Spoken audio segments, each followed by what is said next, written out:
1970. Dans toute la France, les samedis vont jusqu'au bout de la nuit. Beatles, Stones, Kings, Doors. À Saint-Laurent-du-Pont, depuis le printemps, une nouvelle boîte attire la jeunesse de Rhône-Alpes, le 5-7. Le 5-7, c'est un petit peu le Macumba de maintenant, quoi. C'était la boîte à la mode, c'était une grande boîte de nuit, c'était la plus grande, croix de la région Rhône-Alpes. C'était vraiment l'endroit à aller le samedi soir.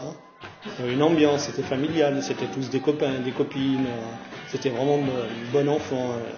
C'est une famille, une grande famille.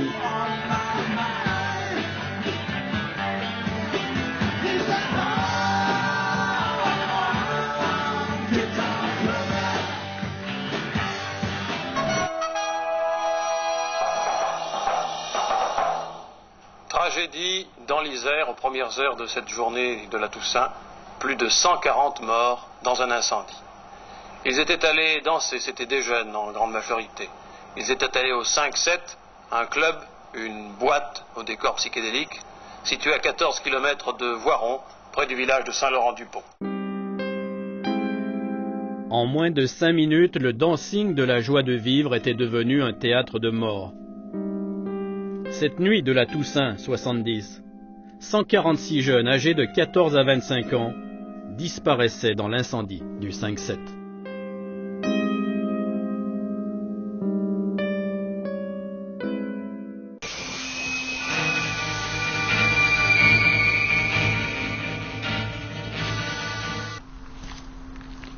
Le samedi 31 octobre 1970, Pierre Montillot et sa fiancée, Marie-Josée, quittent Bourgoin-Jallieu vers 20h. Comme pratiquement tous les samedis, notre habitude c'était d'aller danser au dancing de Saint-Laurent-du-Pont, le 5-7. On est parti à Bourgoin, place d'Armes. Et puis c'est là que j'ai dit à Marie-Josée, mais on va au 5-7 ce soir si tu veux venir. Et puis elle m'a suivi.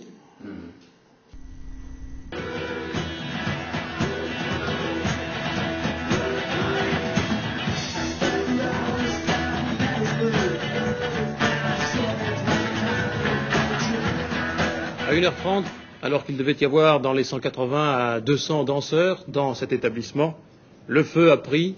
Tout de suite, il s'est étendu très rapidement. Ça a été la panique, la bousculade et cette tragédie. L'un de ces faits que l'on dit divers et qui, dans l'histoire des faits divers, restera sans doute comme étant la tragédie de Saint-Laurent-du-Pont ce 1er novembre 1970. Je suis avec Marie-Josée et Marie-Josée me demande d'aller chercher à boire. Et je suis allé à la crêperie. La crêperie qui est juste à côté. Qui touchait le 5-7, qui était juste à côté. Ouais. Je reviens et à l'entrée du 5-7, j'en commence à entendre crier au secours, papa, maman, on étouffe. Et là, d'un seul coup, on voit le feu, on voit tous les jeunes qui arrivent vers le tourniquet, qui restent coincés vers le tourniquet. C'est la pagaille complète. Et puis ça va très très vite. Ça va très très vite. Le feu, comme un lance-flamme, c'était terrible. Enfin, les jeunes sortaient en feu. Il y en a un qui m'est tombé dessus sur les bras. Il y en a un autre qui est resté collé contre le mur, qui brûlait. Il avait les bras croisés et il brûlait. On voyait des gens partir partout dans tous les sens, qui étaient tout en feu. À l'aube, dans le brouillard de la Toussaint, la clairière de Saint-Laurent-du-Pont, qui abritait le 5-7, devient pour toujours un lieu de douleur et de mémoire.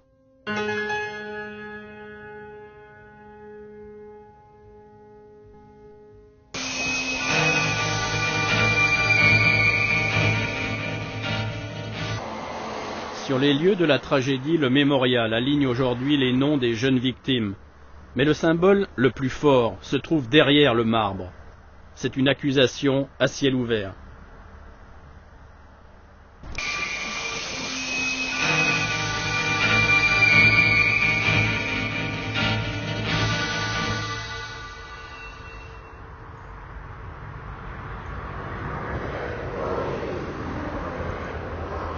Pierre, elle est terrible cette plaque. Oui, oui, c'est terrible. C'est terrible aussi de revenir sur les lieux. En plus de voir le tourniquet, c'est terrible. Ouais. Pierre Montillot est un miraculé. Il est sorti du dancing pendant 10 minutes, le temps de commander une boisson pour sa fiancée Marie-Josée, dans la crêperie, juste à côté. Quand il revient vers l'entrée, tout brûle. Derrière le tourniquet, une centaine de jeunes sont coincés par le feu. La vision que j'ai, moi, là, c'est un grand lance-flamme de la porte d'entrée, d'à peu près des flammes de 3-4 mètres qui sortaient de la porte d'entrée, et des jeunes qui sortent tout en feu. L'orchestre continue à jouer alors qu'on entend les jeunes qui crient. Ouais. L'orchestre jouera jusqu'à l'explosion. On n'imagine pas qu'il y a tous ces jeunes qui sont morts à l'intérieur. Moi, je ne pense pas du tout que Marie-Josée est morte à l'intérieur.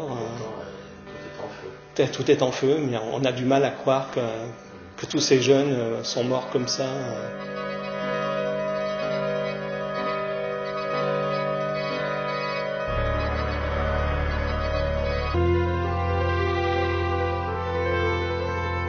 Le décor du 5-7 était très inflammable. C'était du polyuréthane projeté sur des grillages. Un produit pétrolier, une bombe à retardement. Les sièges du dancing étaient en carton compressé.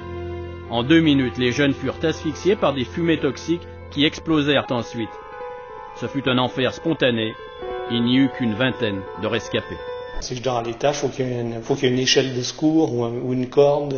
Vous puissiez sortir. Pour que je puisse, en cas de pépin, je puisse sortir par la fenêtre. Ça veut dire que pendant des années, vous avez dormi dans des chambres à l'étage, mais il fallait avoir une échelle.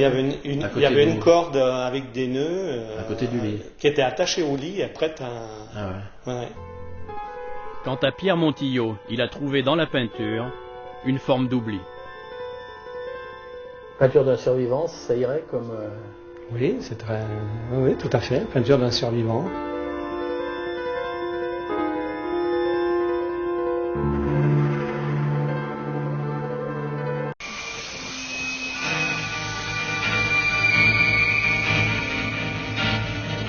L'ombre des 146 victimes plane toujours sur Saint-Laurent-du-Pont.